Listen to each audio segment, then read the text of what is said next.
खबर शामिल करते हैं। मेहर लियाकत की रिपोर्ट के मुताबिक सीनियर अदाकारा सबा फैसल ने सलाम ना करने वाले बच्चों के वालिदैन को तनकीद का निशाना बना दिया।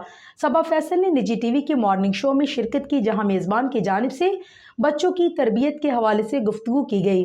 मेज़बान ने सीनियर अदाकारा से सवाल पूछा कि आपके घर में बच्चों में आदाब के ज़ुमरे में सबसे पहले क्या चीज़ आती है।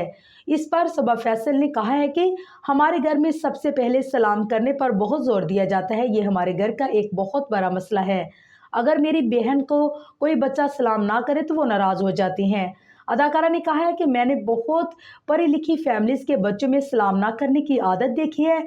ऐसे लोगों में तालीम का इतना शोर होता है कि उनके बच्चे सलाम नहीं करते और उन्हें फ़र्क भी नहीं पड़ रहा होता। मुझे ये देखकर बहुत हैरत होती है कि हमारी फैमिली में छोटों पर शफ़क़त और बड़ों का एहतराम बहुत ज़्यादा है।